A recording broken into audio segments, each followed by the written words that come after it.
Saudara sekalian yang dirahmati Allah Subhanahu wa taala. Jadi kita akan bahas tentang bagaimana kisah Islaman dan hijrahnya Rasulullah sallallahu alaihi wa alihi hijrahnya Sayyidina Umar bin Khattab radhiyallahu anhu. Ya. Nah, yang jadi pertanyaan buat kita yang pertama itu adalah kapan sebenarnya cahaya iman itu sudah mulai masuk ke dalam hatinya Umar. Ya. Kapan cahaya iman itu mulai meresap masuk ke dalam hatinya Sayyidina Umar bin Khattab.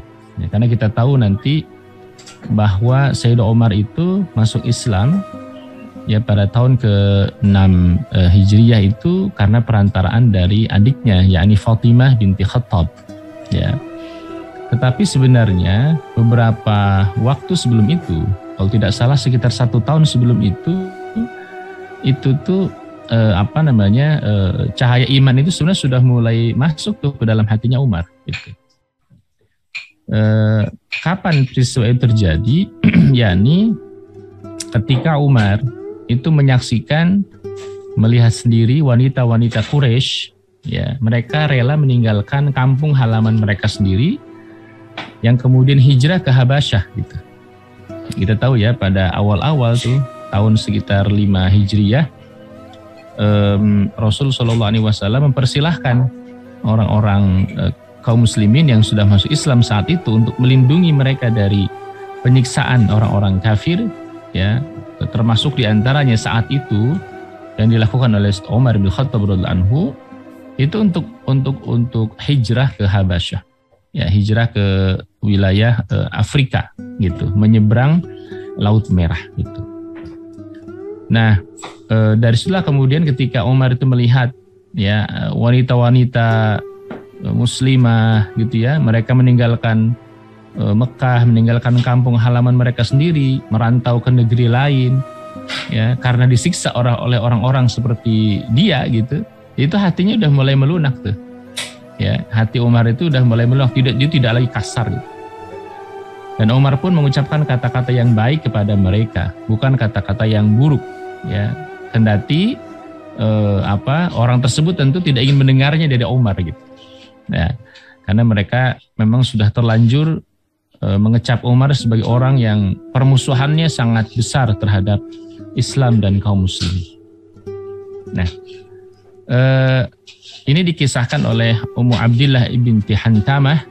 Ya, dikatakan ketika kami hendak hijrah ke Habasyah, ketika kami hendak hijrah ke wilayah Ethiopia, Afrika, di tahun sekitar 5 Hijriah, tiba-tiba Umar datang menemuiku. Jadi ketika kemudian dia sedang siap-siap berangkat menuju Habasyah, menuju Ethiopia, ya lalu kemudian Umar datang menemui Ummu Abdillah binti Hantamah. Ya kata Ummu Abdillah, dulu kami sering mendapatkan siksaan, gangguan dan tindakan kasar dari Umar gitu. Ya. Jadi sebelum itu Umar sangat keras, sangat kasar, sering mengganggu ya Ummu Abdillah binti Hantamah tadi. Umar bertanya, benarkah kalian tidak pergi wahai Ummu Abdillah? Nah itu. Jadi ketika Ummu Abdillah binti Hantamah ini mau berangkat ya ke Habasyah, tentu kita tahu ya orang yang sedang berkemas dalam perjalanan jauh yang mungkin entah akan kembali atau tidak lah, kira-kira begitu. Ya tentu sedihnya luar biasa gitu. Nah Umar bertanya, ya kalau mungkin bahasa kita ini, kalian ini benar mau pergi dari sini kira-kira gitu. Kalian ini benar mau pergi dari Mekah? Ya Ummu Abdillah gitu. Lalu Ummu Abdillah menjawab, iya benar. Kami memang hendak pergi. Kami memang hendak pergi dari sini. Ya, demi Allah katanya, kami akan pergi ke bumi Allah karena kalian mengganggu dan menindas kami hingga Allah memberi jaminan jalan keluarnya. Gitu. Nah, jadi mantap sekali jawaban dari Ummu Abdillah itu ketika ditanya Umar, emang kalian ini benar-benar mau pergi dari Mekah? Ya, kami mau pergi. Kami hendak pergi dari sini. Di sini kami diganggu. Ya, kalian begitu bengis terhadap kami, menindas kami. Buat apa tinggal di sini? Gitu-gitu. Bumi Allah itu luas. Ardullahi wasi'ah. Itu ya, bumi Allah itu luas, tidak sesempit Mekah. Ya. Apa kata Umar? Ya, semoga Allah bersama dengan kalian, kata Umar. Ya. Semoga Allah Subhanahu wa ta'ala, semoga Allah bersama dengan kalian, kata Umar. Nah, ini jawaban Umar, ya, ini luar biasa gitu ya. Jadi Umar malah mendoakan, semoga Tuhan, semoga Allah bersama dengan kalian, kata Umar bin Khattab. Nah, kata Umar Abdillah ibn Hantamah dikatakan, aku melihat kelembutan tuh di hatinya Umar, yang belum pernah kulihat selama ini gitu. Nggak pernah Umar mengucapkan kalimat-kalimat yang lembut seperti itu, nggak pernah. Aku melihat kelembutan di hatinya Umar yang belum pernah aku lihat selama ini. Ya, Umar berkata-kata lembut seperti itu ketika melihat ada orang-orang yang hendak hijrah ke Habasyah. Lalu ketika Amir ibn Rubaiyah datang, ya, maksudnya menemui Ummu Abdillah itu, sebelumnya Amir sedang ke luar rumah untuk satu keperluan, ya. Ini kuceritakan perihalnya tentang sikapnya Umar tadi gitu. Ya, tentang sikapnya Umar tadi. Ya, lalu kemudian Amir bertanya, apakah engkau mengharapkan Umar masuk Islam? Ya, kataku iya, tentu saja saya berharap Umar masuk Islam. Lalu apa jawaban Amir ibn Rubaiyah? Ya, dikatakan ia tidak akan masuk Islam sebelum keledainya Al-Khattab masuk Islam, kata Amir. Ini ungkapan pesimis, ya, tingkat tinggi. Ya, ungkapan pesimis tingkat tinggi. Kata Amir, ya, dikatakan ia tidak akan masuk Islam sebelum keledainya Al-Khattab masuk Islam, sebelum keledai ayahnya itu yang sering digembalakan itu masuk Islam. Bisa bayangkan kan, kalau keledai itu nggak mungkin masuk Islam, ya, karena dia yang namanya keledai, hewan, ya, binatang ternak gitu, nggak mungkin masuk Islam. Ya, sampai Amir ibn Rubaiyah itu mengatakan demikian, Umar itu nggak akan masuk Islam melihat perilaku, track record, ya, lalu kemudian kebencian, kebengisan terhadap Islam, terhadap kaum muslimin itu nggak akan masuk Islam, seolah-olah nggak akan masuk Islam. Malah Amir itu mengumpamakan tidak akan masuk Islamnya Umar seperti halnya keledainya Al-Khattab. Ia tidak akan masuk Islam sebelum keledainya Al-Khattab masuk Islam, kata Amir. Masya Allah. Ini menunjukkan apa? Menunjukkan bahwa satu hal yang mustahil. Kalau Umar masuk Islam itu mustahil gitu. Anggapan mereka seperti halnya mustahilnya Abu Jahal, Ibn Hisham dan seterusnya. Itu mustahil kata Amir ibn Rubaiyah gitu. Ya. Nah, saudara sekalian dirahmati Allah Subhanahu wa taala. Kejadian tersebut, ya, artinya ketika Umar melihat wanita-wanita Quraisy, ya, itu hijrah ke Habasyah, itu benar-benar membekas tuh di hatinya Umar. Dia sedih sebenarnya gitu. Dia sedih kok. Karena begini, ya, karena walau bagaimanapun, ya, orang-orang yang sudah sekian lama tinggal dengan mereka itulah istilahnya saudara bagi mereka. Karena kebanyakan, ya, orang-orang Quraisy adalah kerabat secara keseluruhan. Ya, punya hubungan kekerabatan gitu. Ya, yakni Quraisy itu sendiri. Jadi sebenarnya ketika melihat wanita-wanita Quraisy itu berangkat ke Habasyah, itu hatinya Umar itu sebenarnya terpukul. Ya. Jadi kejadian itu sangat membekas di hatinya Umar. Walaupun nanti masuk Islamnya sekitar beberapa waktu setelah itu. Ya.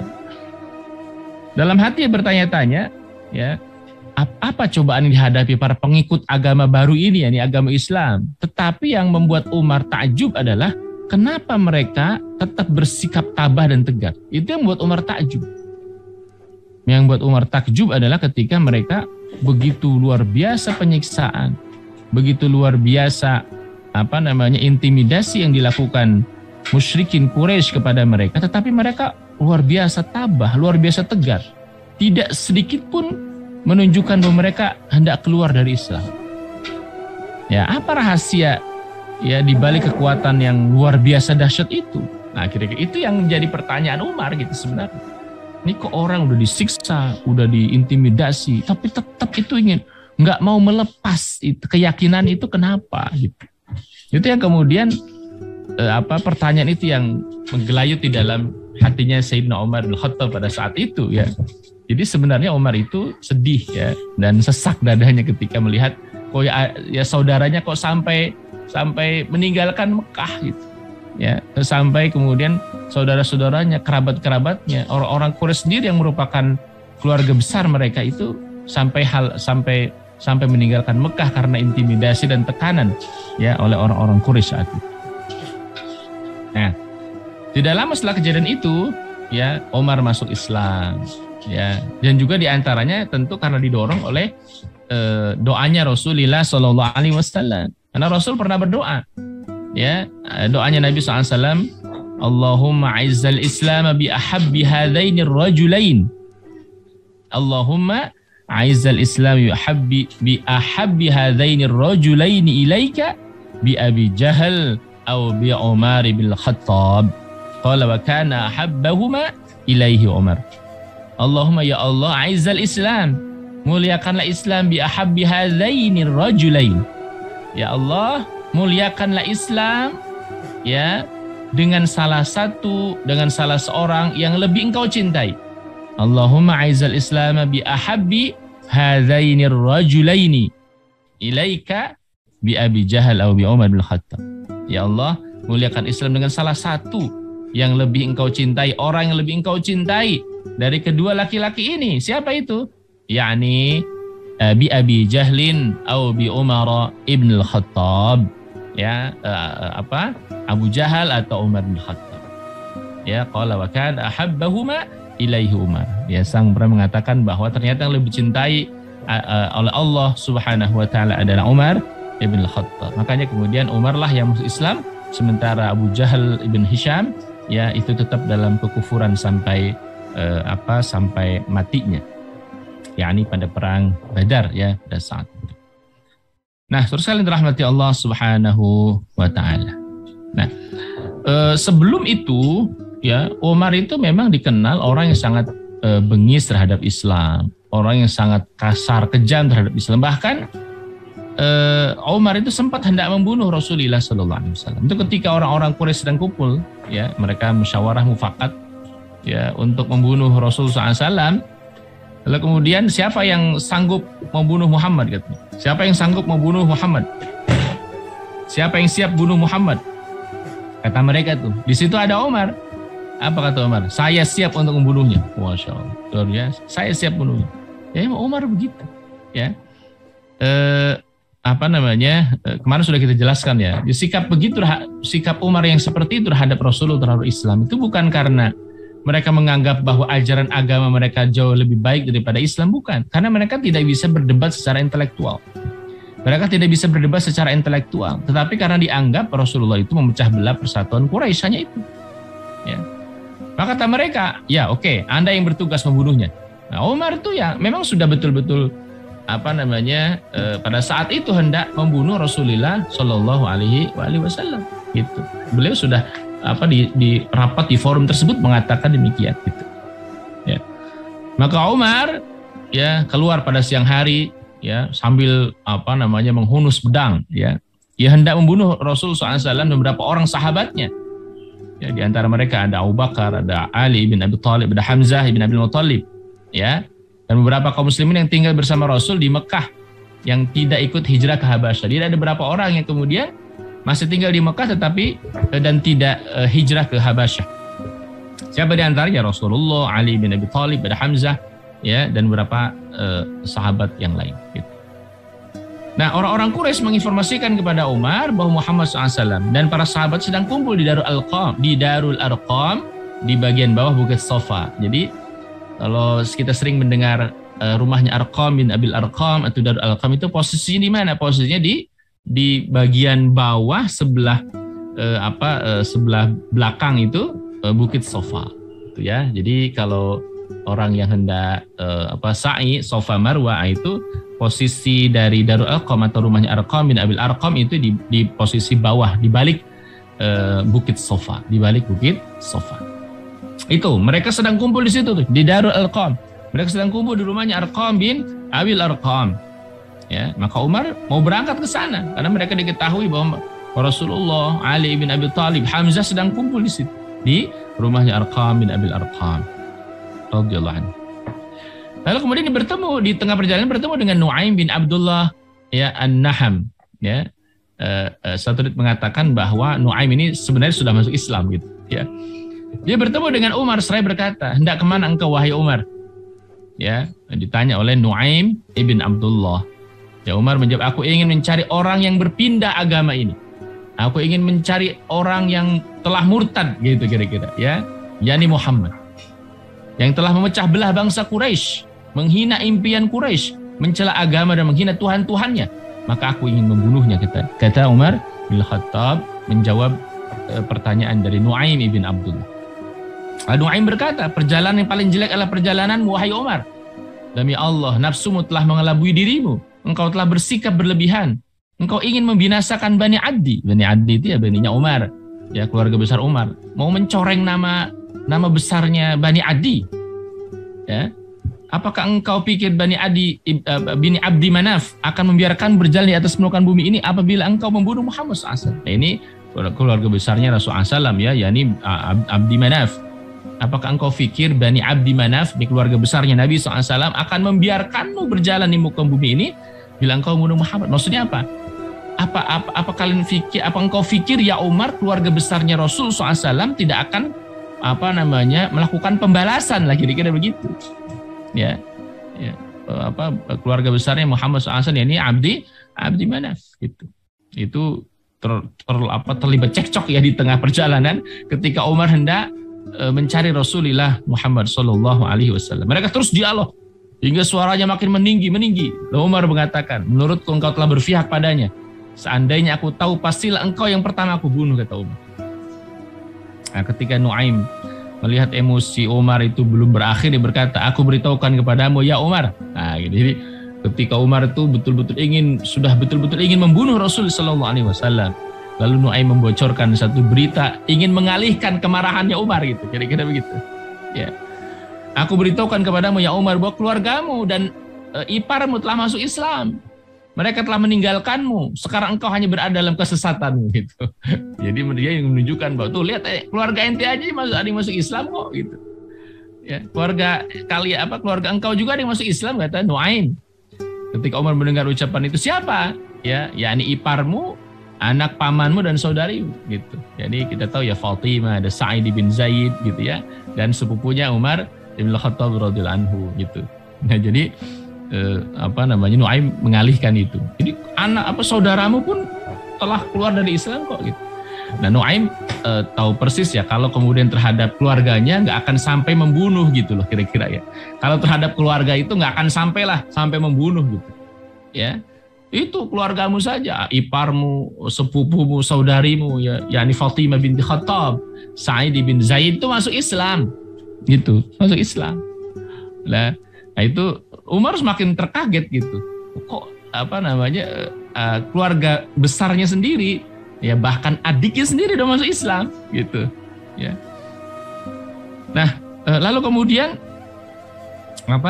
Umar ya, karena tahu saudarinya atau adiknya ini Fatimah binti Khattab itu masuk Islam, maka dia langsung berubah arah tuh, yang tadinya hendak ke Bukit Sofa, ke Darul Arqam, lalu kemudian beralih ke rumah dari adiknya ini Fatimah binti Khattab. Ya. Jadi ketika itu Umar mengetuk pintu dengan keras ya. Pintu rumahnya Fatimah binti Khattab ya. Mereka bertanya, siapa di luar? Dikatakan Ibnu Khattab, Umar gitu. Lalu kemudian mereka yang sedang baca Quran itu ya, Fatimah binti Khattab dan suaminya ada di tangan mereka itu di lembaran-lembaran yang tertulis di situ Al-Qur'anul Karim di tangan mereka itu. Ketika mendengar kedatangan Umar, mereka berdua bersembunyi gitu. Ya, dan kemudian menyimpan lembaran kertas tadi yang kemudian itu sebenarnya Al-Qur'anul Karim, lembaran-lembaran Al-Qur'an. Karena ketika itu tentu belum menjadi mushaf seperti sekarang gitu. Dan masih ayat Al-Qur'an masih terus turun ya, masih hanya beberapa lembaran saja. Ketika Umar masuk tuh ke rumahnya Fatimah binti Khattab, Fatimah merasakan aroma kemarahan di wajahnya Umar. Ini kayaknya Umar marah ini ya. Tidak seperti biasanya, Umar marah nih pasti. Lalu Fatimah menyembunyikan lembaran-lembaran Quran tadi di bawah pahanya Fatimah ya, disimpan di bawahnya gitu. Umar berkata, bisikan dan suara apa? Ya, bisikan dan suara pelan apa yang aku dengar dari kamu tadi? Karena ketika Umar mau masuk itu sudah mulai terdengar ada bacaan-bacaan, ada suara-suara di dalam gitu. Cuman Umar tidak begitu jelas itu suara apa gitu. Suara apa sebenarnya gitu yang kalian baca itu, yang kalian ucapkan itu, kata Umar bin Khattab ya. Bisikan dan suara pelan apa yang aku dengar tadi dari kamu? Ya, itu kata Umar bin Khattab. Ya. Nah, ketika itu sebenarnya Fatimah bin Khattab dan suami itu sedang membaca Quran surah Toha. Kebetulan baru saja turun dan kemudian dibaca oleh mereka. Mereka berdua mengatakan hanya cerita antara kami berdua. Ya. Kami cuma ngobrol aja kok gitu. Umar berkata, mungkin kamu berdua telah berpihak pada Muhammad. Nah, karena Umar kan sudah dapat maklumat sebelumnya dari Nuaim tadi. Lalu adik iparnya Umar itu mengatakan, ya, Sa'id bin Zaid dikatakan, wahai Umar, bagaimana jika kebenaran berada di luar agamamu? Wahai Umar, bagaimana jika kebenaran berada di luar agamamu? Jadi maksudnya Umar jangan selalu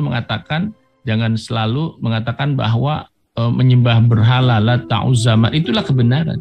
Lalu bagaimana kemudian kalau kebenaran itu selain daripada penyembahan terhadap Lata, Uzza, dan Hubal dan seterusnya gitu. Ya. Itu ditanya kemudian oleh adik iparnya Umar bin Khattab, suaminya dari Fatimah binti Khattab. Umar menendang Sa'id, adik iparnya, Sa'id bin Zaid, yang ditendang ya ketika kemudian terlontar ungkapan itu gitu. Jadi seolah-olah menganggap bahwa ajaran Islam ini dipeluk oleh Umar salah gitu. Maka Umar marah. Sa'id ipar itu langsung ditendang oleh Umar.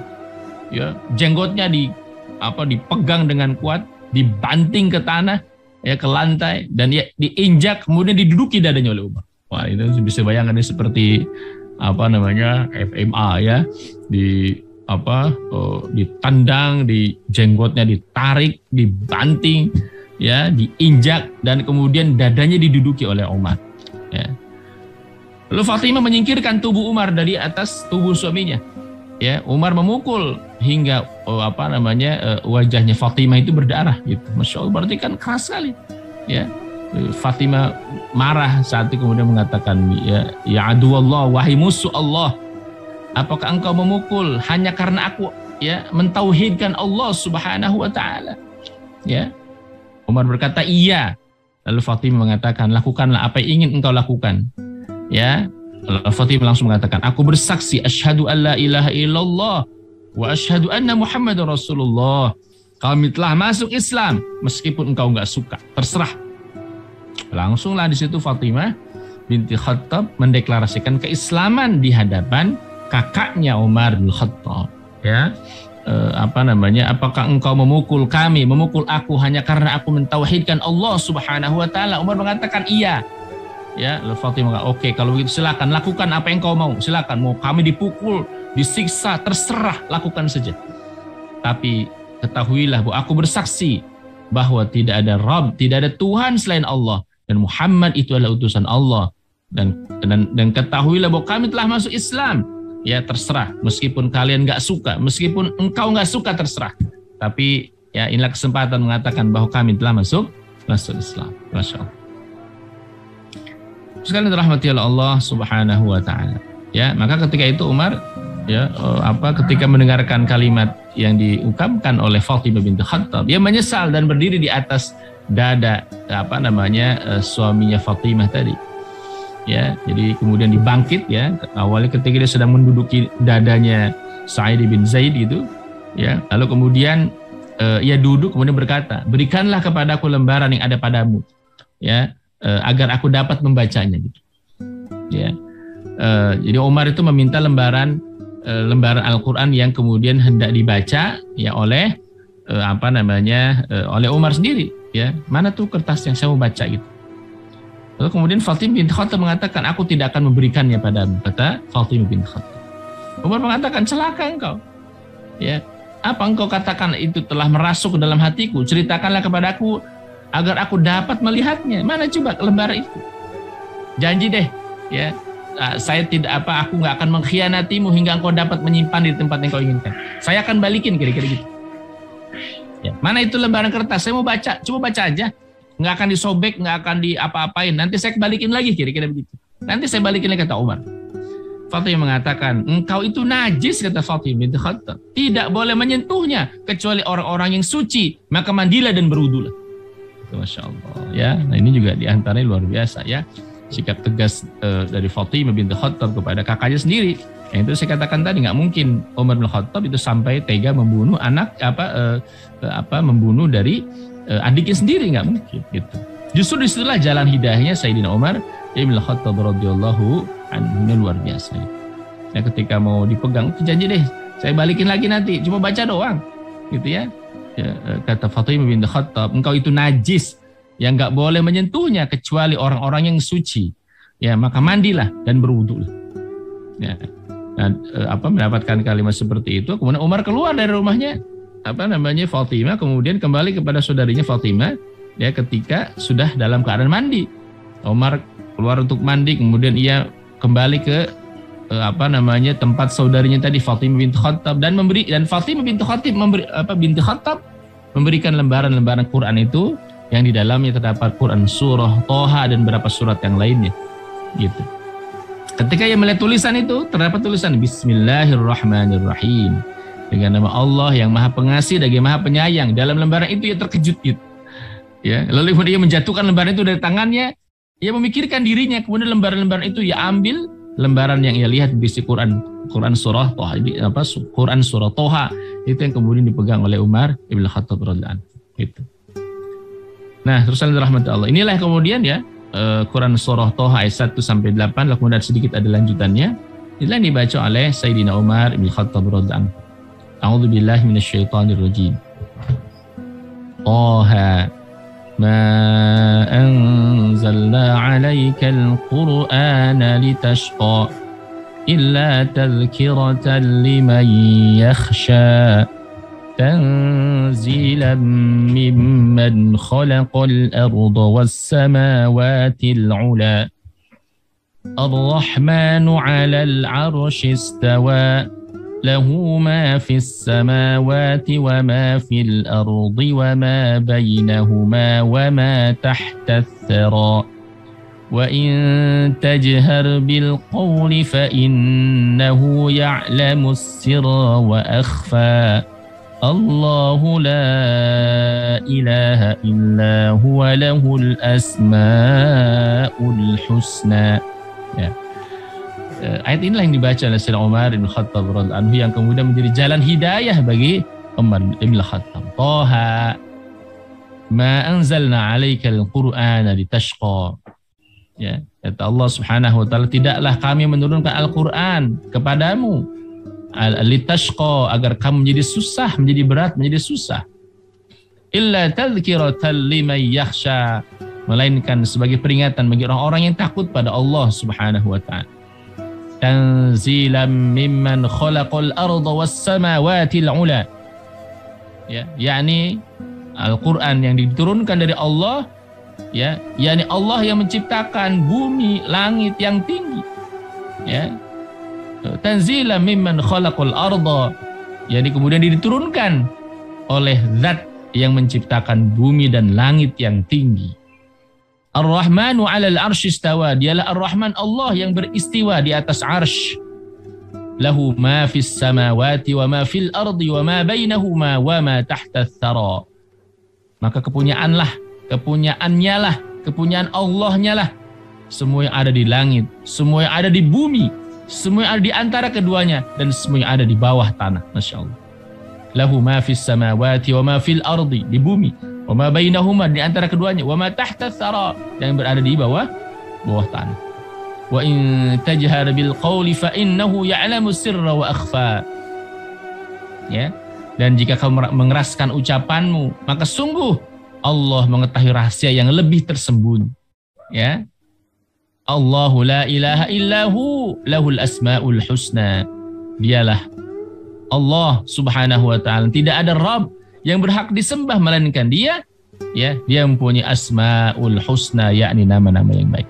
Insyaallah. Nah, ketika baca ini Quran surah Toha yang isinya ini di antara adalah tauhid, bagaimana kemudian kekuasaan Allah, kemahabesaran Allah yang menciptakan langit, bumi, di antara keduanya, dan apa yang ada di bawah tanah, ya, dan berbagai macam kekuasaan Allah Subhanahu wa taala, ya, maka kemudian hatinya Umar itu langsung melunak gitu.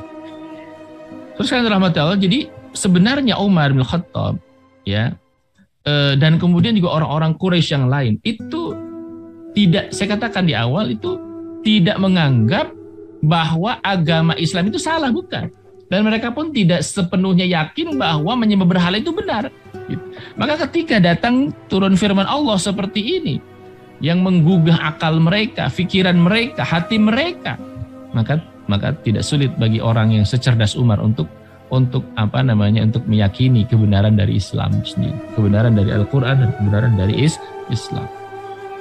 Ya, Masya Allah. Ya, jadi lalu kemudian ayat demi ayat turun, ya, terasa agung di dadanya Umar karena juga begitu luar biasa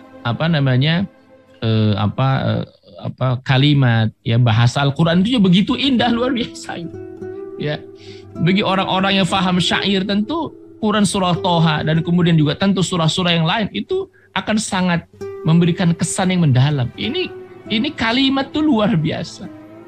Toha ma anzalna 'alaikal Qur'ana litashqa illa tadhkiratan liman yakhsha tanzilan mimman khalaqal arda was samawati al-'ula ar-rahmanu 'alal 'arsyi istawa lahu ma fis samawati wa ma fil ardi wa ma bainahuma wa ma tahta ath-thara wa in tajhar bil qawli fa innahu ya'lamus sirra wa akhfa Allahu la ilaha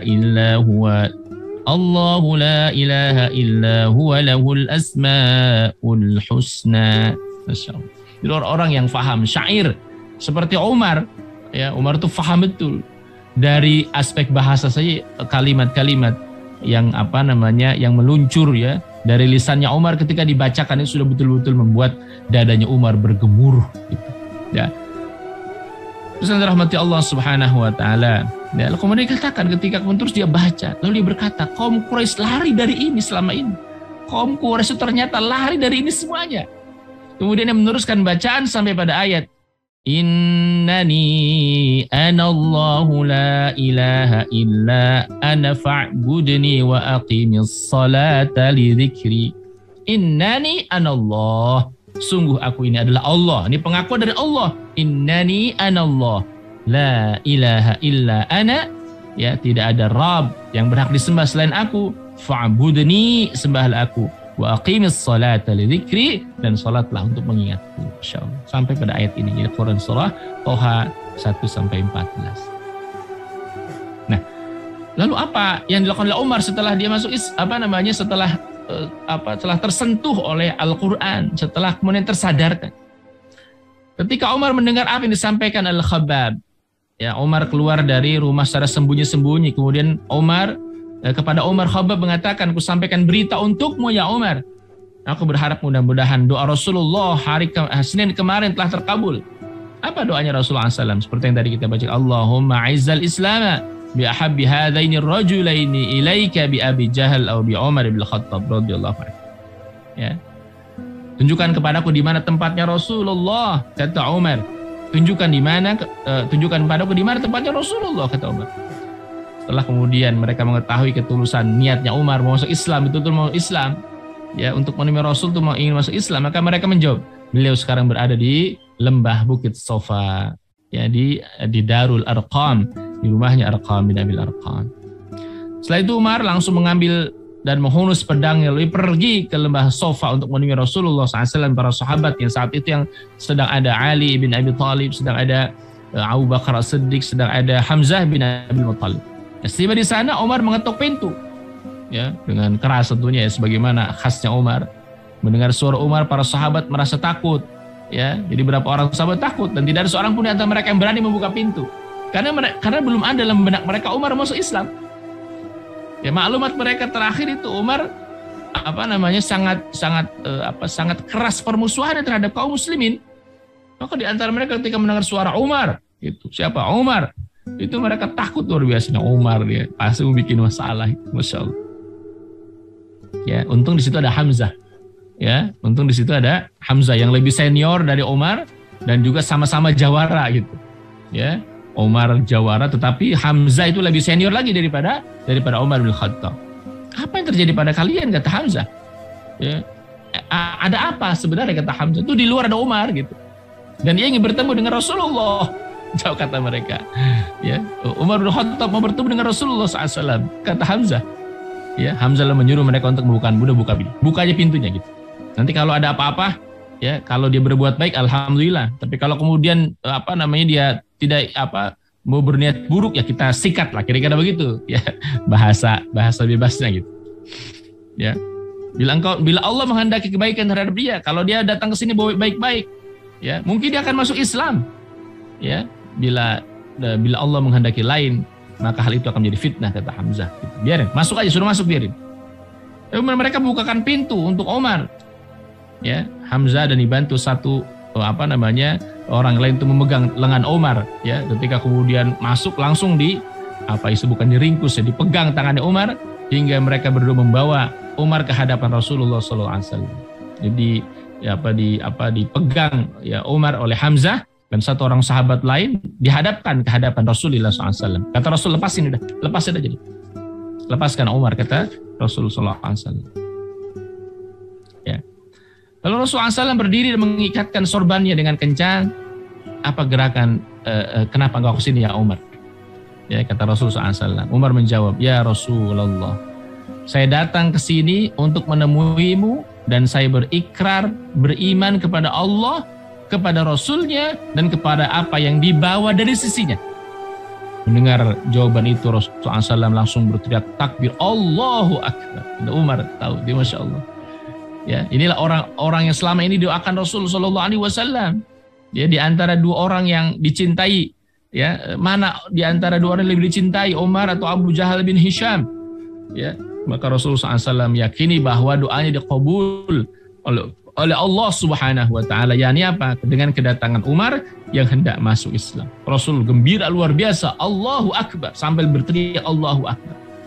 Lalu sahabat yang ada di rumahnya di Darul Arqam itu pun kemudian bergembira luar biasa, senang luar biasa, gitu ya. Hati mereka lebih merasa kokoh, percaya diri, ya, kuat, ya, merasa kokoh dengan masuk Islamnya Umar, ya, dan Hamzah bin Al-Muttalib. Karena dua orang yang sangat berpengaruh di kota Mekah. Yang pertama Hamzah bin Al-Muttalib, yang kedua adalah Umar bin Khattab radhiyallahu anhu. Mereka tahu kalau kedua orang ini akan melindungi Rasulullah dari musuh-musuh mereka. Nah, jadi ini luar biasa. Maka masuknya Umar itu semakin menambah kekuatan, ya, pada diri Islam, ya, dan khususnya Rasulullah Shallallahu Alaihi Wasallam. Ya.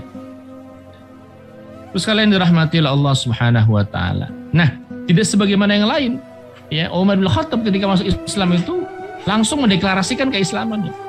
Ya, Umar masuk Islam dengan hati yang tulus, ikhlas. Ia berusaha mengokohkan agama Islam dengan segenap kekuatan yang dimiliki. Umar itu punya power. Ya, beginilah orang hebat itu. Ketika kemudian dia sebelumnya memusuhi Islam dengan segenap kekuatannya, ketika dia masuk Islam pun dia akan membela Islam dengan segala kekuatan yang dimilikinya. Itulah Umar bin Khattab. Dia pernah mengatakan kepada Rasulullah SAW, ya Rasulullah, bukankah kita ini berada di pihak yang benar bila kita mati dan bila kita hidup? Rasulullah SAW menjawab, benar, demi zat yang jiwaku berada di dalam genggamannya, sungguh kalian berada di pihak yang benar, kalaupun kalian mati ataupun kalian akan hidup. Artinya apa? Mau hidup mulia atau mati dalam keadaan syahid itu mulia. Gitu. Jadi kalaupun kita mati, kita mulia, kita ini pihak yang benar. Ya, kalaupun kita hidup juga sama, kita mulia, kita berada di pihak yang benar. Ya, ini bukan berarti mati itu berarti tidak berada dalam pihak yang benar, tidak. Kalau Umar mengatakan, lantas mengapa dakwah kita ini masih dilakukan secara sembunyi-sembunyi, kata Umar. Kan kalaupun kita mati kita benar, mulia. Kalaupun kita hidup kita benar, kita mulia, gitu. Ya, itu pertanyaan Umar. Jadi kenapa dakwah kita ini masih sembunyi-sembunyi, kata Umar pada saat itu, ya. Saat setelah dia masuk Islam tentu. Demi zat yang mengutus Anda dengan kebenaran, kami semua akan keluar dari rumah ini. Nah, gitu. Jadi kenapa masih sembunyi-sembunyi menampakkan Islam? Ayo kita terbuka saja menampakkan Islam supaya orang-orang Mekah tahu bahwa kita sudah masuk Islam. Gitu. Ya, supaya orang-orang Mekah tahu bahwa kita ini sudah masuk Islam. Demi Allah, kata Umar, yang mengutus Anda dengan kebenaran, kami semua akan keluar dari rumah ini. Keluar dari rumah ini siapa? Arqam bin Abil Arqam, gitu. Setelah mati Allah, Rasulullah SAW melihat bahwa telah tiba saatnya berdakwah secara terang-terangan. Jadi setelah masuknya Umar, sebelumnya 3 hari sebelumnya Hamzah bin Al-Muttalib, maka Rasulullah SAW menganggap bahwa sudah waktunya untuk mendakwahkan Islam secara apa? Terang-terangan. Bahwa Islam telah kuat dan dapat membela dirinya. Ya, maka beliau pun mengizinkan untuk berdakwah secara terang-terang, terutama setelah turun firman Allah, fasda' bima tu'mar wa a'rid 'anil musyrikin. Maka mereka keluar tuh dari rumahnya Arqam, dari Darul Arqam bersama kaum muslimin dengan membentuk 2 barisan, ya, seperti orang yang sedang masirah, ya, orang yang sedang aksi gitu ya, berbaris gitu, orang yang sedang bukan demo ya, berbaris saja, berbaris, satu barisan dipimpin Umar, satu barisan dipimpin Hamzah. Gitu. Jadi Umar di depan, juga sama Hamzah di depan. Jadi bikin 2 barisan. Barisan satu di depannya Umar, barisan yang kedua di depannya Hamzah gitu. Ya, kalau kita sekarang pawai lah gitu. Ya, kita pawai udah pawai, kita tunjukkan keislaman kita gitu. Supaya orang-orang Mekah tahu ini orang yang udah masuk Islam tuh ini. Mudah-mudahan juga agar orang-orang lain juga menjadi tertarik ya, sehingga mereka mau masuk Islam. Ini ketika orang-orang Quraisy melihat Umar dan Hamzah memimpin barisan kaum muslimin, wah, luar biasa sedihnya mereka itu. Waduh gitu ya. Jadi orang-orang yang selama ini memusuhi Islam, berada di pihak mereka, sekarang berubah ya, berada di pihak Rasul sallallahu alaihi wasallam. Orang hebat-hebat. Ya, Umar dan Hamzah ini jawarannya Mekah gitu pada saat itu. Ya, jadi ketika mereka melihat wah, Umar berada di pihak kaum muslimin, Hamzah kaum muslimin, ya. Orang-orang Quraisy itu luar biasa luar biasa sedihnya mereka gitu ya.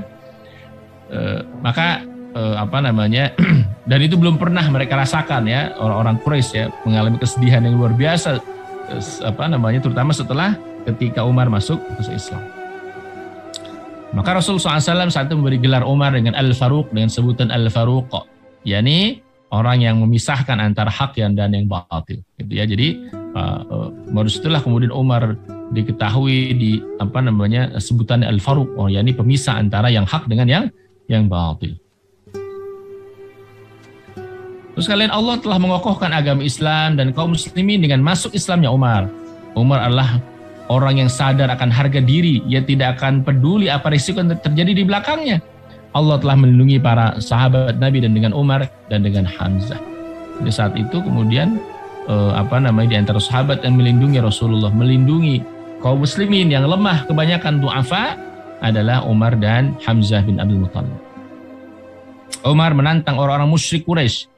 Ia melawan, memerangi mereka hingga akhirnya ia dan kaum muslimin dapat menunaikan sholat di Ka'bah. Umar tetap berusaha dengan sungguh-sungguh dengan segenap kemampuannya untuk melawan dan memerangi orang musuh-musuh Islam. Tentang dirinya ia bercerita, aku bertekad ingin dilihat mereka sebagai orang Islam. Ya, lalu kemudian aku pergi menemui pamanku Abu Jahal. Pokoknya Umar itu selama masuk Islam itu gatal. Pokoknya ingin bertemu dengan siapa dikatakan, saya udah Muslim, saya sudah keluar dari, saya masuk Islam gitu. Itu Umar. Ya. Sampai kemudian saking beraninya Umar. Ya, dan kaum muslimin pun kemudian muncul juga keberaniannya, sehingga kemudian mereka dengan bebas sholat di Ka'bah gitu, yang sebelumnya nggak pernah terjadi. Ya, sholat di sekitar Ka'bah itu nggak pernah terjadi gitu. Ya, kecuali setelah Umar masuk Islam. Ya, dan Umar mengatakan, saya bertekad ya, keislaman saya agar dilihat oleh semua orang. Gitu, masya Allah. Nah, itu hanya Umar pada saat itu ya, dan kemudian Hamzah tentunya yang secara terbuka tidak takut lagi kemudian terhadap orang-orang gitu. Saya ini Islam, ente mau apa gitu ya. Saya ini Muslim, ente mau apa gitu. Itu kata Umar bin Khattab. Ya.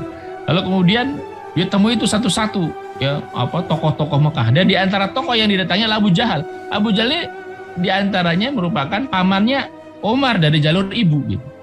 Ya, Abu Jahal itu adalah pamannya Umar dari jalur ibu. Didatangin tuh ya oleh Umar bin Khattab datang. Abu Jahal termasuk orang yang terpandang di kalangan Quraisy tentunya. Kata Umar, ketuk pintu rumahnya Abu Jahal. Ya, kemudian dari dalam terdengar suara, siapa yang ketuk pintu? Dijawab, aku Umar bin Khattab. Maka Abu Jahal keluar menemuiku, kata Umar. Kutanyakan pada Abu Jahal, apakah engkau sudah tahu wahai paman, kalau aku telah murtad keluar dari Islam? Maksudnya telah masuk Islam. Murtad dari agamanya Quraisy gitu. Apakah engkau tahu hai paman, kalau aku ini telah murtad, telah masuk Islam? Abu Jahal bertanya, ente serius gitu? Ini serius dia gitu. Iya, saya serius, kata Umar. Ya, kata Abu Jahal, jangan, ya. Jangan lakukan itu, kata Abu Jahal. Ya, kemudian Umar mengatakan, saya serius telah murtad. Murtad itu maksudnya bukan keluar dari Islam, ya, keluar dari agama jahiliyah. Ya, kata Abu Jahal berkali-kali, jangan lakukan itu, wahai Umar, jangan. Ya, lalu kemudian karena Umar tetap bersikukuh mengatakan, bos, saya telah masuk Islam. Maka Abu Jahal langsung menutup pintu, jeger gitu ya, nutup pintu rumahnya dan meninggalkan Umar gitu ya. Umar langsung kemudian pergi lagi ke tempat yang lain. Pokoknya target dia, Abu Jahal udah tahu bahwa dia masuk Islam. Ya. Setelah itu aku pergi menemui salah seorang tokoh terpandang Quraisy lainnya. Sampai di sana aku ketuk pintu rumahnya. Setelah ditanya siapa di luar, aku jawab Umar ibn Khattab.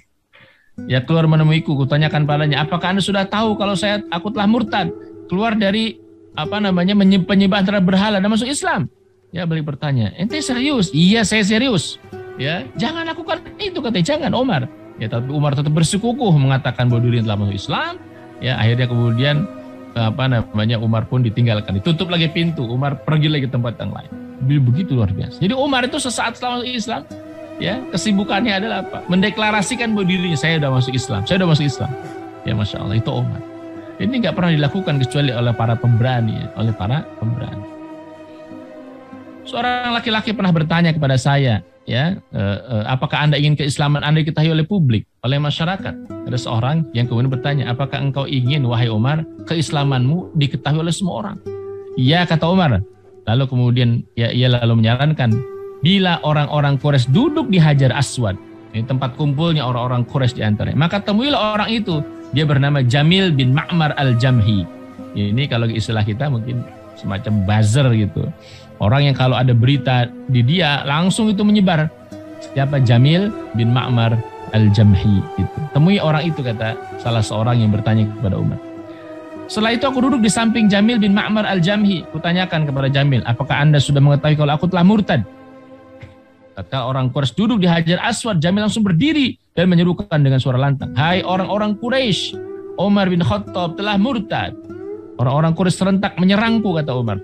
Jadi ketika kemudian Umar diberitakan telah masuk Islam, mereka menyerang Umar, ya. Dan Umar tidak sebagaimana yang lain, Umar balas menyerang mereka. Jadi Umar tidak tinggal diam ketika diserang, dipukuli, Umar balik langsung menyerang mereka. Ya, sampai kemudian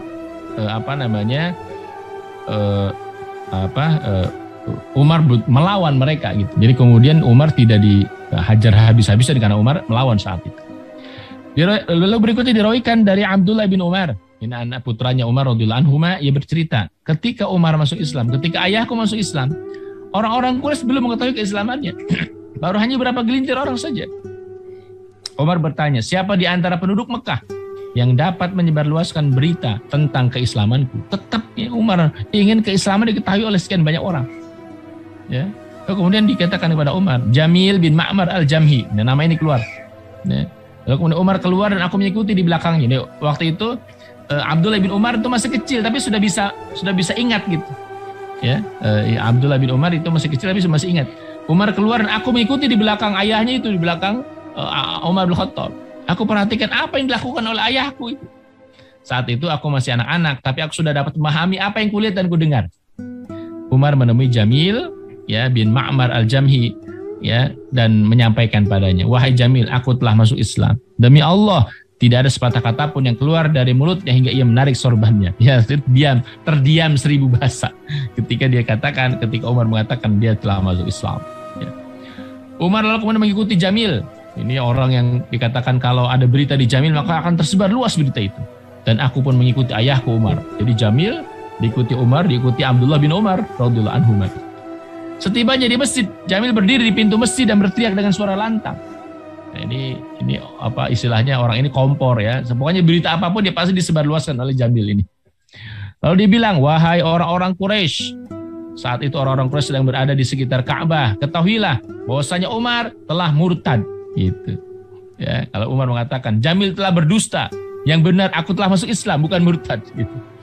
Ya, aku bersaksi bahwa tiada Tuhan selain Allah dan Muhammad adalah utusan hamba dan utusan. Jadi Umar menegaskan lagi ungkapan dari Jamil gitu. Ya, Jamil telah berdusta, yang benar aku telah masuk Islam, bukan murtad. Ya, dan aku bersaksi, disaksikan itu oleh sekian banyak orang. Aku bersaksi tidak ada Tuhan selain Allah dan Muhammad adalah hamba dan utusannya. Jadi semenjak itu kemudian orang udah mulai tahu tuh yang beritakan Jamil bin Ma'mar tadi, dan kemudian ditegaskan lagi oleh Sayyidina Umar ibn Khattab radhiyallahu anhu. Setelah itu orang-orang Quraisy menyerang Umar. Umar dipukulin, ya. Tapi Umar melawan, ya, tidak sebagaimana yang lain. Umar diserang sampai kemudian Umar pada posisinya sendiri, sementara orang Quraisy itu banyak. Satu di masjid. Sampai Umar itu bisa menangkap orang yang bernama Utbah bin Rabi'ah. Ini tokoh Mekah, ya. Salah seorang di antara mereka yang mengeroyok itu ditangkap oleh Umar, yaitu Utbah bin Rabi'ah. Umar masukkan kedua jari tangannya tepat di matanya Utbah gitu. Kira-kira di seperti ini kan, ada jarinya Umar ditempatkan di kedua matanya Utbah bin Rabi'ah. Utbah berteriak, ya, ketika ditangkap oleh Umar, hendak hampir saja kemudian bola matanya dimasuki jarinya Umar. Ya, orang-orang Quraisy pun mulai menjauhi Umar. Umar lalu berdiri dan tidak ada seorang pun yang berani mendekatinya hingga akhirnya orang-orang Quraisy bubar. Ya, karena tokoh Mekah saja diringkus ya oleh Umar itu karena melawan Umar, mereka mengeroyok Umar. Tapi Umar ya melakukan pembelaan diri yang luar biasa. Walaupun Umar waktu itu sendiri, sementara orang Quraisy itu banyak. Gitu. Lalu kemudian berikutnya majelis-majelis yang di situ ada orang Quraisy, Umar datang. Umar mendatangi majelis-majelis mereka, menampakkan keislamannya di majelis tersebut. Umar terus menyerang mereka hingga mentari berada tepat di atas kepala mereka. Maksudnya sampai mereka kepanasan lagi.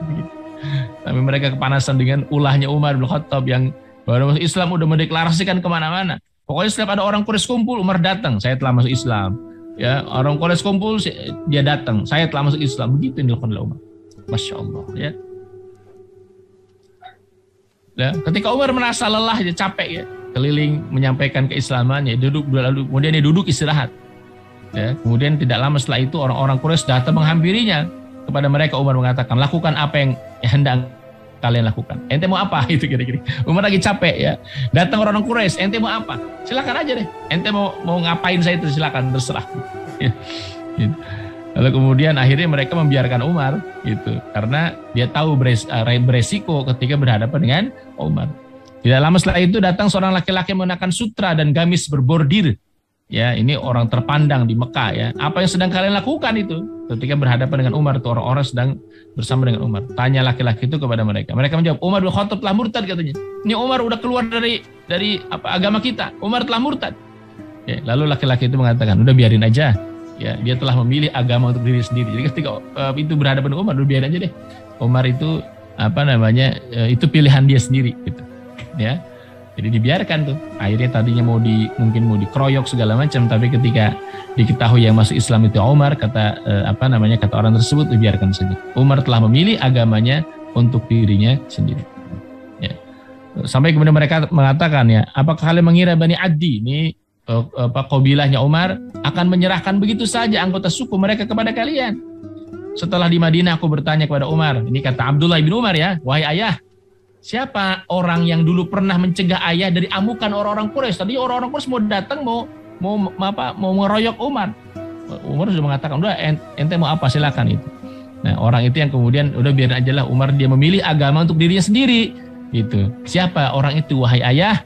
Umar menjawab, wahai anakku, dia adalah Al-As ibn Wa'il As-Sahmi. Ya, nah, ini orang terpandang ya, salah seorang yang sangat terpandang di Mekah yang bernama Al-As ibn Wa'il As-Sahmi. Lalu apa pengaruh keislaman Umar terhadap dakwah Islam? Oh, ini luar biasa. Jadi keislaman Umar itu sangat berpengaruh besar terhadap dakwah Islam ya di Mekah saat itu. Abdullah bin Mas'ud mengatakan begini, posisi kami menjadi kuat sejak Umar bin Khattab masuk Islam. Anda telah melihat kami tidak dapat melakukan tawaf dan sholat di Ka'bah hingga Umar masuk Islam. Ya, ketika ia masuk Islam, ia memerangi mereka orang-orang Quraisy dan akhirnya mereka membiarkan kami menunaikan sholat dan tawaf di Ka'bah. Bayangin. Jadi yang tadinya orang-orang Islam tuh nggak berani sholat di Ka'bah, nggak berani tawaf di Ka'bah. Setelah Umar masuk Islam jadi berani. Nah, karena Umar yang melindungi itu, Masya Allah. Itu luar biasa. Jadi pengaruh keislaman Umar ini sangat besar terhadap dakwah Islam pada saat itu. Abdullah bin Mas'ud juga pernah mengatakan, keislaman Umar bin Khattab adalah kemenangan. Keislamannya itu kemenangan. Hijrahnya pertolongan. dan kepemimpinannya adalah rahmat. Ya, Anda telah melihat kami tidak dapat melakukan tawaf dan sholat di Ka'bah hingga Umar masuk Islam. Jadi sebelum kami ini nggak pernah bisa sholat di Ka'bah, nggak pernah bisa tawaf, nggak pernah. Tapi ketika Umar masuk Islam, ia memerangi mereka, orang-orang musyrikin Quraisy, dan akhirnya mereka membiarkan kami menunaikan sholat dan tawaf di Ka'bah. Itu setelah Umar masuk Islam.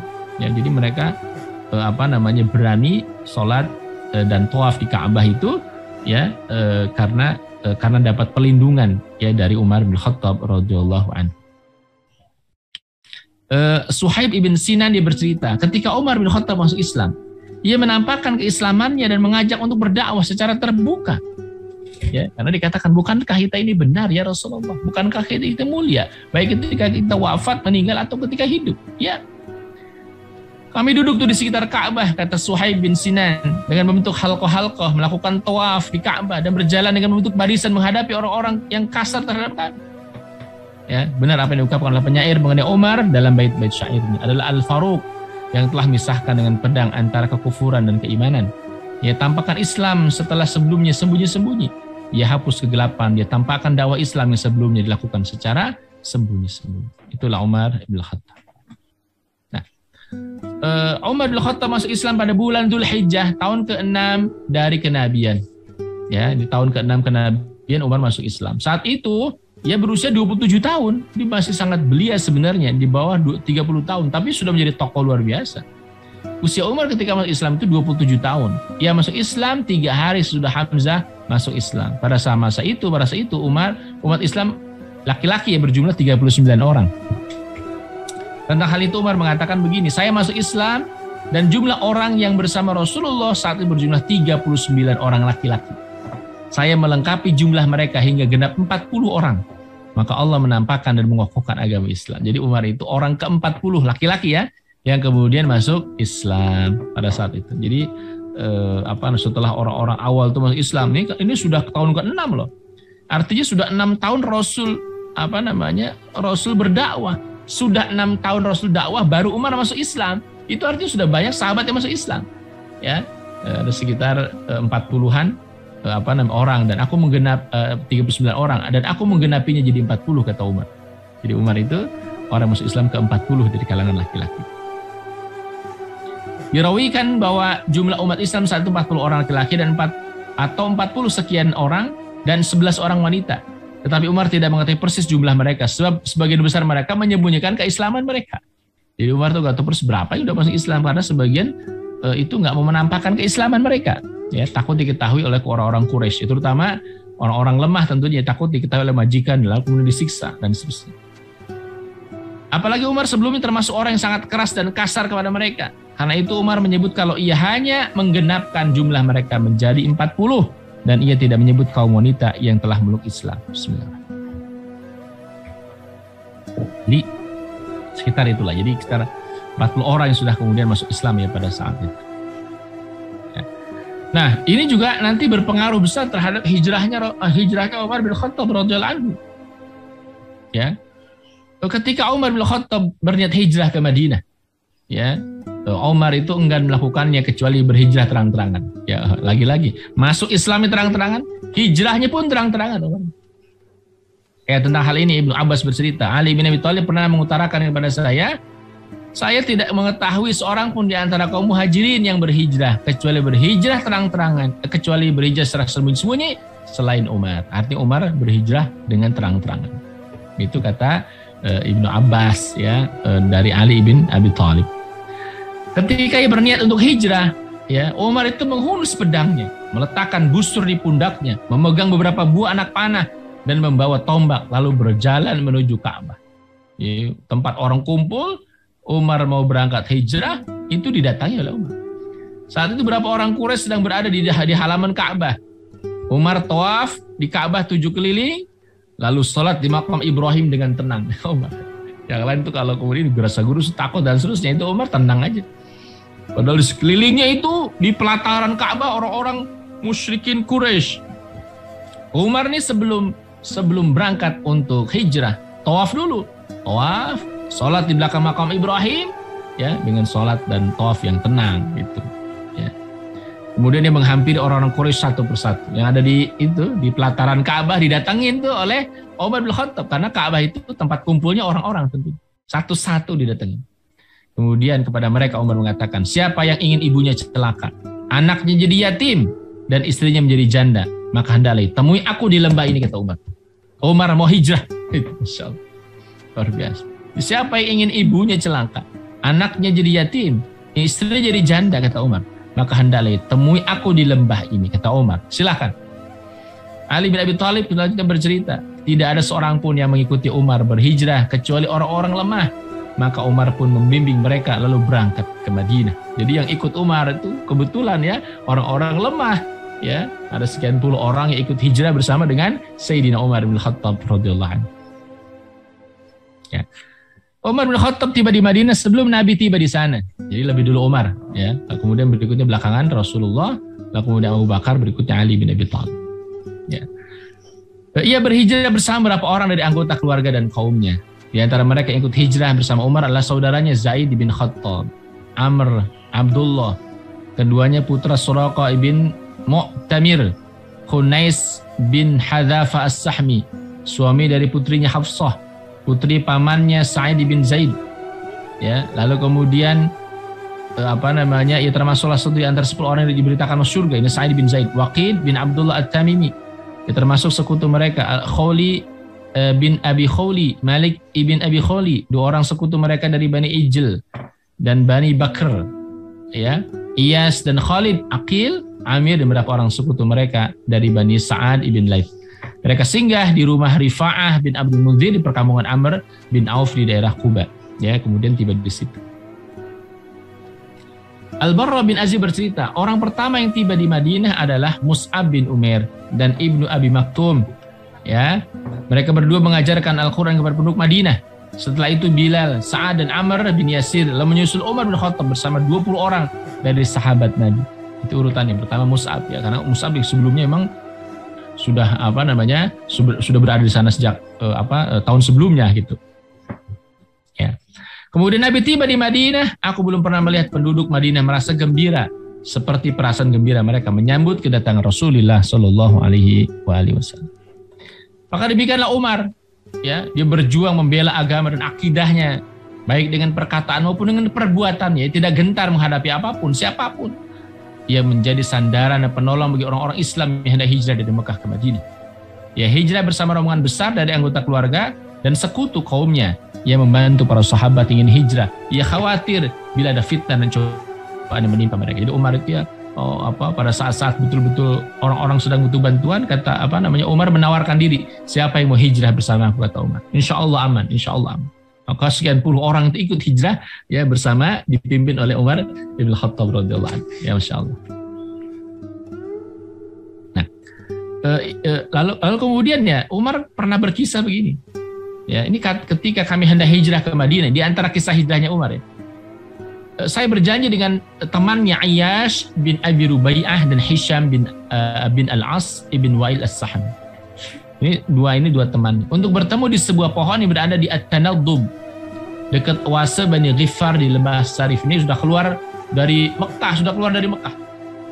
Kami bertiga ini, teman sahabatan ya, sepakat siapa saja di antara kami yang belum sampai di lembah itu pagi harinya, di lembah yang sudah dijanjikan pagi hari, berarti ia telah tertahan dan hendaklah ia meninggalkan kedua teman. Jadi kalau kemudian udah sampai di tempat yang ditentukan, tapi temannya pada pagi hari itu belum datang, mungkin ia tertahan. Lanjutkan aja perjalanan menuju Madinah, kira-kira begitu. Itu perjanjian di antara mereka. Lalu Umar melanjutkan, ya, esok paginya saya dan Iyas tiba di At-Tanaddub. Sedang Hisham, temannya satu lagi, telah tertahan oleh orang Quraisy. Ya, ketika kami sampai di Madinah, kami singgah di perkampungan Bani Amr bin Auf di daerah Quba. Abu Jahal bin Hisham dan Haris bin Hisham datang menemui Iyas bin Abi Rubaiyah. Ternyata Abu Jahal nyusul kerabatnya Iyas, itu kerabatnya Abu Jahal, untuk kemudian dia tarik lagi pulang ke Mekah. Iyas itu adalah putra paman mereka. Jadi semacam keponakannya dan saudara seibu dengan mereka gitu. Saudara seibu dengan mereka dan kemudian juga keponakannya. Mereka berdua menyusul kami ke Madinah katanya. Itu Abu Jahal nyusul ke Madinah. Sedangkan Rasulullah masih berada di Mekah. Ya, di Rasul SAW masih berada di Mekah. Mereka berdua mengatakan kepada Iyash, ini temannya Umar, ibumu telah bersumpah tidak akan menyisir rambutnya dan tidak akan berteduh dari terik matahari sampai dia melihatmu gitu. Ini tipu dayanya Abu Jahal ibn Syam. Ini ibumu tuh, kamu gak kesian sama ibumu tuh. Ya, dia bersumpah katanya tidak akan menyisir rambutnya, mungkin juga nggak mandi gitu, dan kemudian tidak akan berteduh dari terik matahari, akan berjemur terus sampai dia melihat. Ya, ini dikatakan oleh Abu Jahal kepada Iyash, ya, kepada Iyash temannya Umar bin Khattab radhiyallahu anhu. Hati Iyash itu ketika disebut nama ibunya nggak kuasa gitu, ya, walaupun entah benar atau tidak, ada yang mengatakan itu sebenarnya tipuan saja.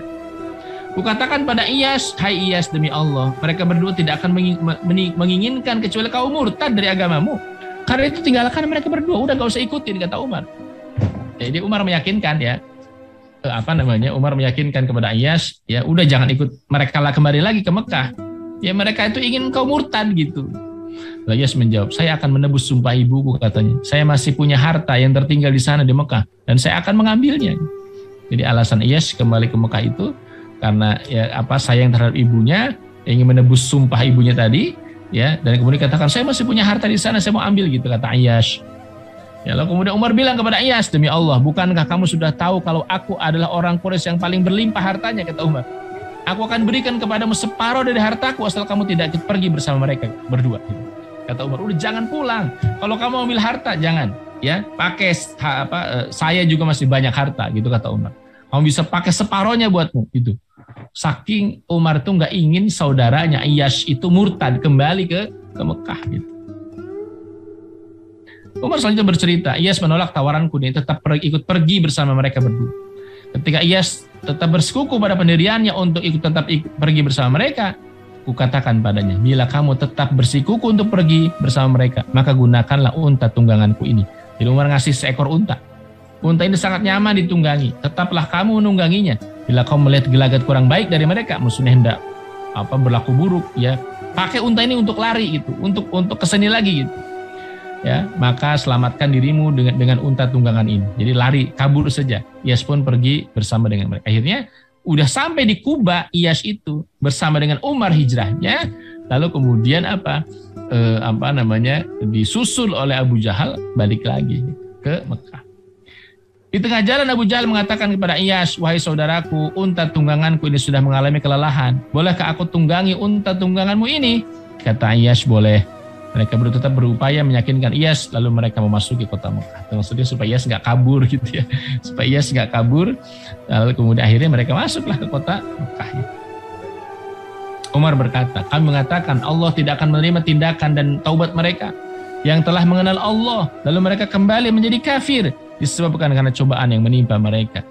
Umar selanjutnya mengatakan, ketika Nabi sampai di Madinah, Allah menurunkan ayat tentang mereka dan perkataan mereka tentang diri mereka. Nah, jadi ketika Rasulullah SAW sudah sampai di Madinah, maka turunlah firman Allah Subhanahu wa taala menceritakan teman-temannya Umar tadi, yang mengisahkan teman-temannya Umar ibn Khattab radhiyallahu anhu. Ya, apa di antara firman Allah Subhanahu wa taala tadi? A'udzubillahi minasyaitonir rajim. Qul ya ibadiyalladzina asrafu ala anfusihim la taqnatu min rahmatillah innallaha yaghfirudz dzunuba jami'a innahu huwal ghafurur rahim. وأنيبوا إلى ربكم وأسلموا له من قبل أن يأتيكم العذاب ثم لا تنصرون واتبعوا أحسن ما أنزل إليكم من ربكم من قبل أن يأتيكم العذاب بغتة وأنتم لا تشعرون قل يا عبادي الذين أسرفوا على أنفسهم لا تقنطوا من رحمة الله. Hai hamba-hambaku yang melampaui batas terhadap diri mereka sendiri, janganlah kamu berputus asa dari rahmat Allah. La taqnatu min rahmatillah. Innallaha yaghfirudz dzunuba jami'a. Sungguh Allah mengampuni dosa-dosa semuanya. Innahu wal ghafurur rahim. Sungguh dialah Allah yang Maha Pengampun lagi Maha Penyayang. Wa anibu ila rabbikum wa aslimu lahu min qabl ay ya'tiyakumul azab thumma la tunsarun. Ya, dan kembalilah kamu kepada Tuhanmu. Wa anibu ila rabbikum, kembalilah kepada Rabbmu. Ya, dan berserah dirilah kepadanya sebelum datang azab kepadamu, kemudian kamu tidak dapat ditolong. Ya, jadi kembali kepada Allah. Jangan ikuti mereka tuh, jangan ikuti orang-orang kufur itu. Wa anibu ila rabbikum wa aslimu, dan berislamlah lahu min qabl, ya, dan berserah dirilah kepada Rabb, kepada Allah Subhanahu wa taala, min qabli ayyatiyakumul azab, sebelum datang kepada kalian azab, thumma la tunsarun, lalu kemudian kalian semua tidak akan ditolong oleh Allah. Ya. Wattabi'u ahsana ma unzila ilaikum min rabbikum, dan ikutilah sebaik-baik apa yang diturunkan kepadamu dari Rabbmu, min qabli ayyatiyakumul azab baghtatan wa hum la tash'urun. Ya, dan sebelum datang azab kepadamu dengan tiba-tiba sedang kamu tidak menyadari. Ya. Jadi ayat ini diantaranya kemudian menyinggung, ya, berhubungan dengan apa yang menjadi kejadian terjadi, ya, terhadap rekan-rekannya Umar bin Khattab radhiyallahu anhu. Umar bin Khattab mengatakan, kutuliskan 3 ayat ini di atas sarek kertas, lalu kukirim kepada Hisham bin As. Hisham itu yang masih ada di Mekah tadi, belum ikutnya.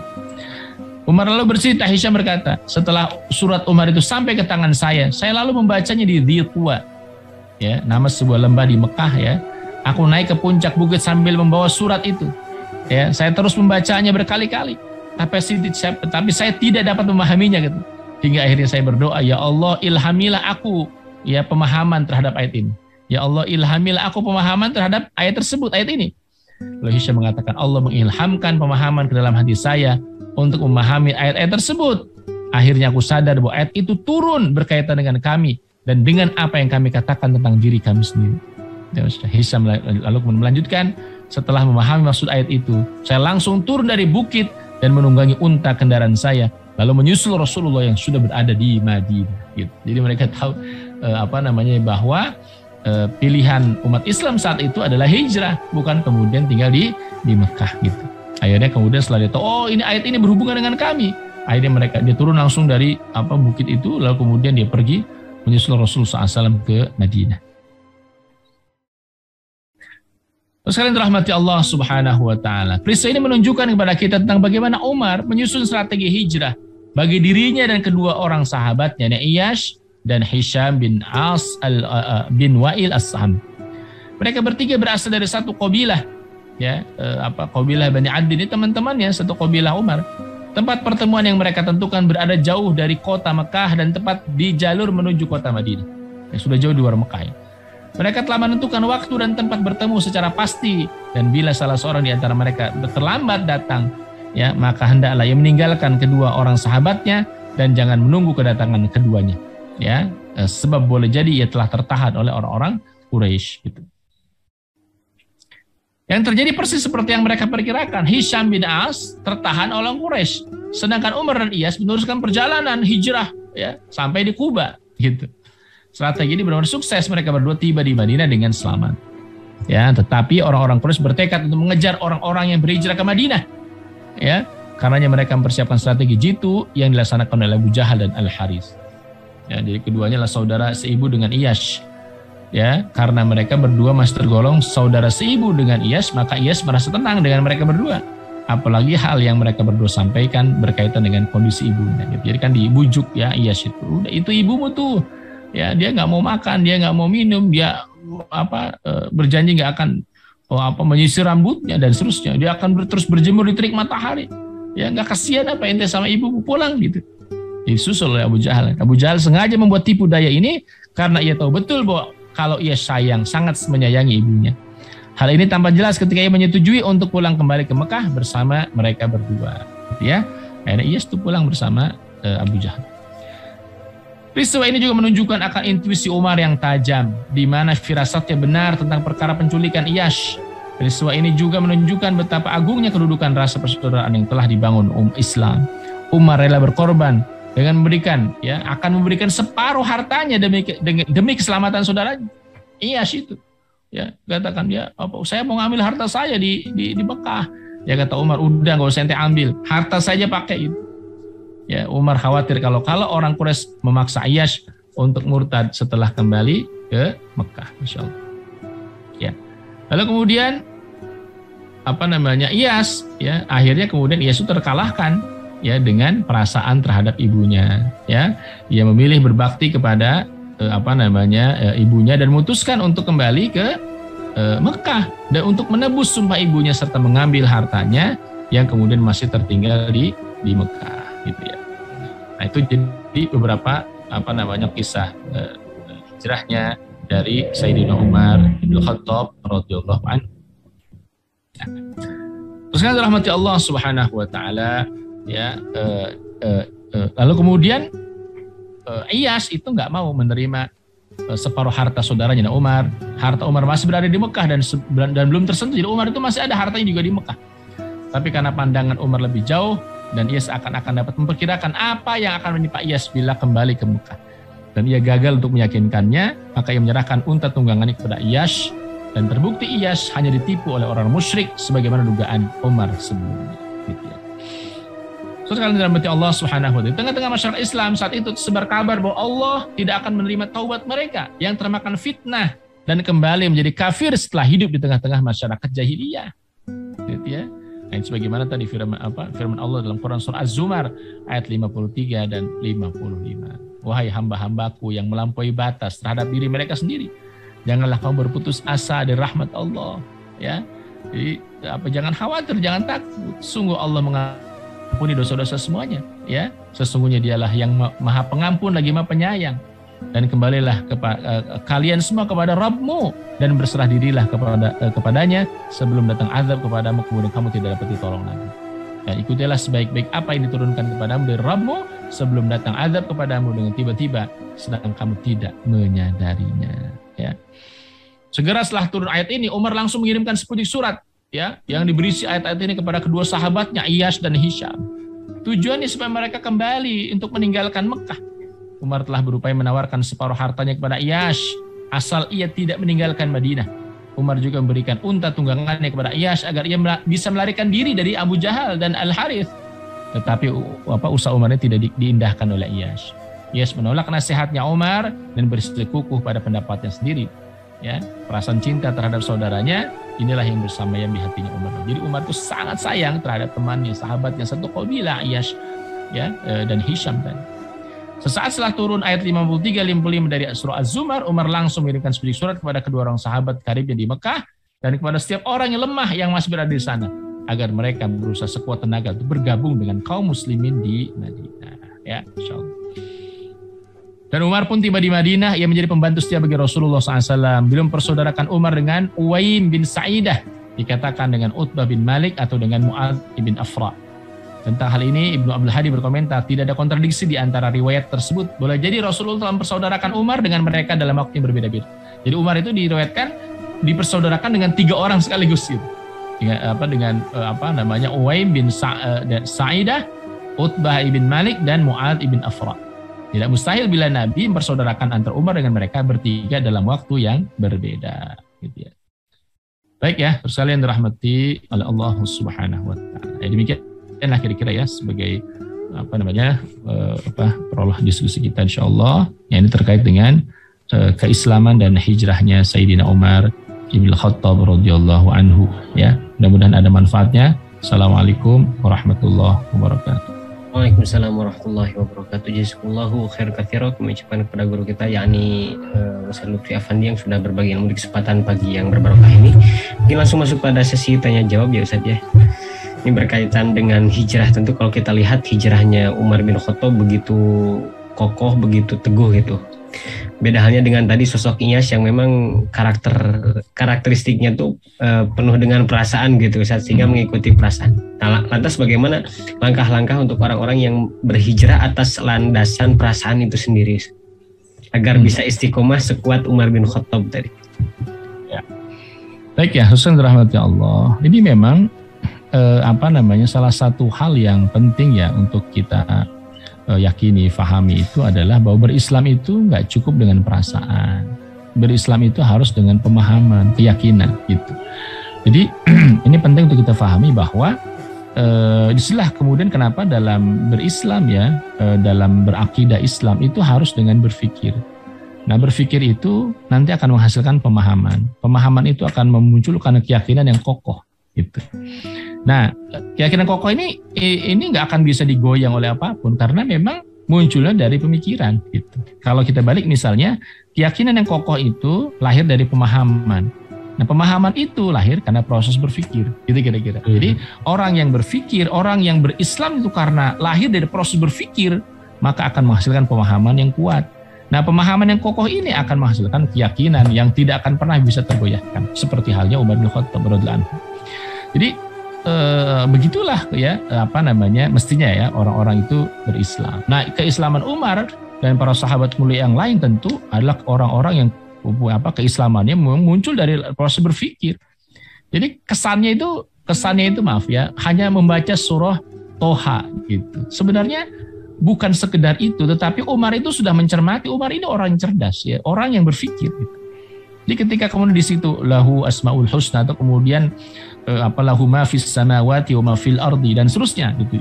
Kepunyaan Allah lah segala yang di langit, di bumi dan seterusnya gitu.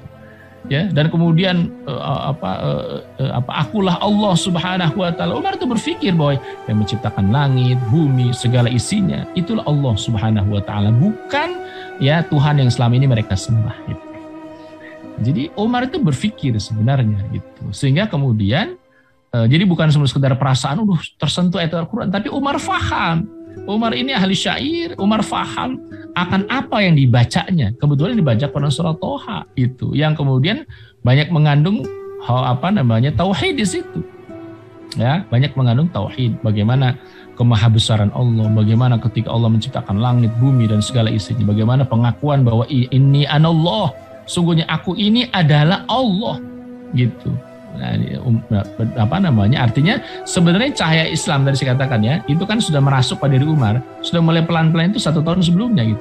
Ketika kemudian pada tahun ke-5 Hijriah itu ada orang-orang yang hijrah ke Habasyah, lalu Umar bertanya, kalian mau kemana? Kamu mau pergi dari sini kemana? Ke Habasyah. Ya, kalau di sini kami diganggu terus ya oleh kalian ini, gitu. Ya, lalu Umar ya udahlah, semoga Allah bersama kalian gitu. Jadi sebenarnya mulai dari saat itu tuh Umar sudah mulai berpikir, bener nggak? Kok mereka begitu teguh gitu dengan sikap mereka? Kok mereka begitu teguh, kokoh keimanannya? Walaupun diganggu, diintimidasi, disiksa oleh orang sekelas Umar, tetap mereka nggak mau keluar dari agama Islam. Jadi Umar mulai dari situ berpikir, ada apa sebenarnya?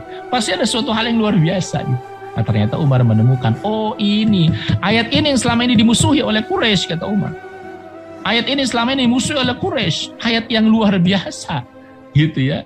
Yang kemudian disitulah titik puncaknya Umar sehingga akhirnya dia memutuskan masuk Islam. Jadi jadi istilahnya adalah bahwa dalam konteks berislam ya tadi ibrahnya dengan Iyas dan seterusnya itu harus dengan menggunakan pemikiran, bukan dengan perasaan. Kalau perasaan ya ikut perasaan gitu nanti, begini ya atau nggak enak ya. Nah itu akhirnya terombang ambing kan, tidak jelas gitu. Wallahu a'lam. Baik, Mas. Terima kasih Ustaz atas jawaban. Kemudian di YouTube ada yang bertanya, Ustaz, pertanyaannya cukup menarik juga. Ini kalau misalnya tadi perasaan, ini malah yang mengandalkan logika nih Ustaz. Bagaimana berdakwah di komunitas mayoritas ateis nih Ustaz? Ya, oke, bentar.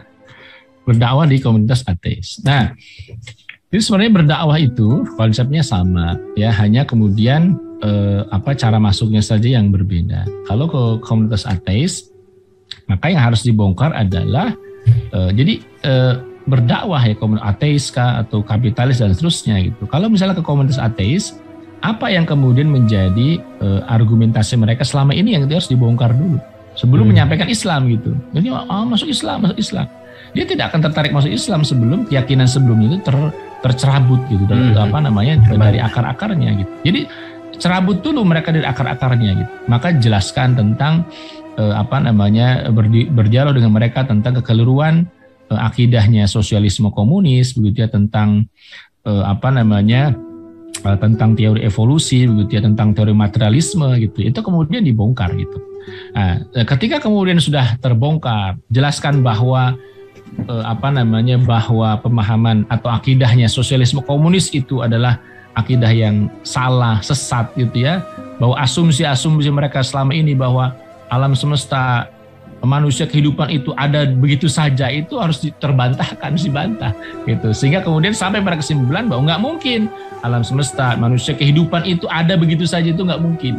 Sebagaimana yang diyakini oleh orang-orang sosialisme komunis gitu, yang kemudian dia meyakini bahwa alam itu terjadi karena proses evolusi ya, sampai kemudian terjadi seperti sekarang. Nah, itu kemudian dibantah gitu. Jadi berdakwah di komunis tentu yang harus kita pahami adalah kita paham dulu tentang cara berpikir mereka gitu. Kalau kita nggak paham, qul huwallahu ahad sampai gitu, mereka akan bergeming itu. Ya, sulit mereka untuk bergeming karena apa? Karena nggak paham mereka gitu. Ya, maka tentu tidak dulu menyampaikan tentang ayat-ayat, tapi bongkar dulu pemahaman mereka sebelumnya tentang sosialisme komunis ya. Wallahu a'lam. Ustaz, terima kasih atas jawabannya. Kemudian di sini ada yang bertanya Ustaz di ruang Zoom. Ustaz Lutfi jazakumullahu khairan katsira atas ilmunya, semoga menjadi pahala investasi Ustaz.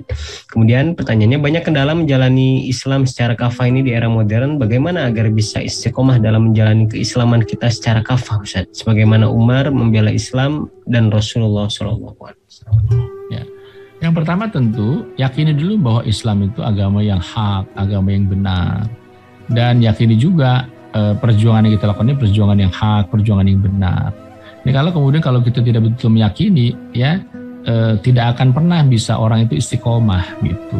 Jadi poin paling penting terhadap apapun ya yang kita perjuangkan, apalagi terhadap ajaran agama kita Islam, kalau kita yakin Islam agama yang benar, maka sampai mati pun kita nggak akan meninggalkan Islam. Kalau kita yakin apa yang kita perjuangkan ini benar, maka sampai mati pun kita tidak akan pernah meninggalkan. Jadi poin penting dari itu semuanya adalah keyakinan bahwa ajaran yang kita sampaikan, perjuangan yang kita lakukan itu adalah perjuangan yang hak, perjuangan benar gitu. Dan yang kedua tentu agar semakin kokoh ya, tidak berjuang secara sendiri, harus berjuang secara berjamaah gitu. Jadi jangan berjuang sendiri karena pasti akan kelelahan kita, pasti akan capek gitu ya, akan lelah, akan capek, manusiawi sekali ya. Maka kemudian beradalah dalam sebuah jamaah dakwah agar apa? Agar kemudian kita bisa terbang lebih jauh ya, sebagaimana halnya burung ya, filosofi burung yang terbang di atas itu biasanya mereka berkelompok berjalannya. Mereka berkelompok terbangnya. Kenapa? Filosofinya agar mereka bisa terbang lebih jauh ya, ketimbang burung yang terbang sendiri gitu. Ya, karena mereka saling mensupport, di depannya ada pemimpin, biasanya mereka letter V begitu ya, di depan pemimpinnya, terus di belakangnya lebih mudah lagi untuk terbang. Karena apa? Karena anginnya sudah diterpa oleh yang di depan gitu, yang di belakang lebih mudah lagi dia karena anginnya sudah terini oleh temannya tadi. Nanti bergantian ya, yang di depan pindah ke belakang, yang belakang pindah ke depan. Begitulah berjamaah. Jadi kenapa harus berjamaah ya? Pertama karena tugas dakwah ini berat ya, wajib berjamaah. Rasul aja berdakwah berjamaah kok ya, apalagi kita tentunya gitu ya. Kita ini bukan apa-apa, bukan siapa-siapa. Yang kedua agar kemudian supaya kita bisa melangkah lebih jauh ya, dan bisa saling menutupi, melengkapi satu sama lain. Ya, karena semua orang pasti beda. Si fulan punya kelebihan ini, kita punya kelemahan ini. Kita punya kelebihan ini, si fulan punya kelemahan itu. Dan itu dalam jamaah itulah kemudian saling menutupi, saling melengkapi satu sama lain, gitu ya. Sehingga insya Allah ya juga saling menasihati ya, yang akan menguatkan masing-masing orang yang ada dalam jamaah tadi ya. Wallahu a'lam. Baik. Mungkin ini Ustaz pertanyaan terakhir ya, karena waktu kita juga terbatas. Ini pertanyaannya, apakah dengan dakwah saat ini, di zaman saat ini mungkin maksudnya ini, dengan nantinya akan adanya sosok seperti Umar bin Khattab juga Ustaz? Ya, baik ya. Kita berharap demikian. Ya, pasti kita berharap demikian. Sebagaimana Rasulullah SAW ingat ya, Rasulullah itu jaminan Allah. Ya, tapi tetap masih berharap orang yang akan melindungi dakwah sekelas Umar atau Abu Jahal ibn Hisham.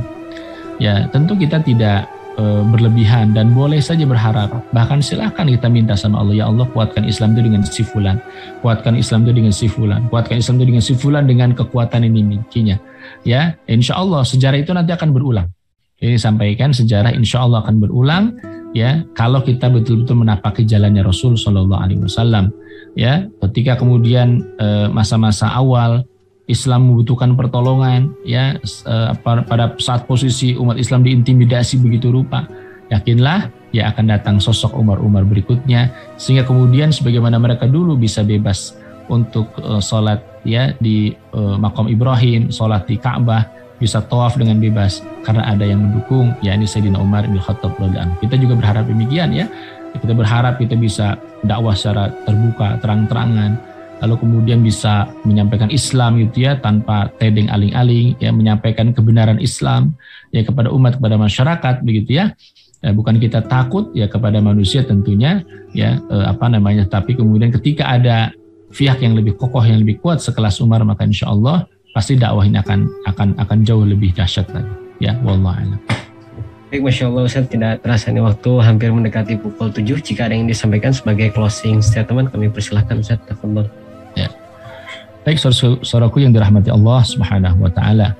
Ya, tentu kita rindu sekali ya sosoknya Umar bin Khattab radhiyallahu anhu. Sosok yang keislamannya begitu luar biasa, sosok yang yang terbuka luar biasa menyampaikan Islam tanpa ada rasa takut sedikit pun menyampaikan Islam, kebenaran Islam. Ya, dan mudah-mudahan Allah Subhanahu wa taala hadirkan sosok Umar bin Khattab ya, dan sekian banyak sosok Umar bin Khattab agar kemudian dapat membela agama Islam ini di tengah berbagai macam gempuran, ya di tengah berbagai macam hantaman terhadap Islam dan kaum muslimin. Ya, mudah-mudahan ya Allah Subhanahu wa taala segera hadir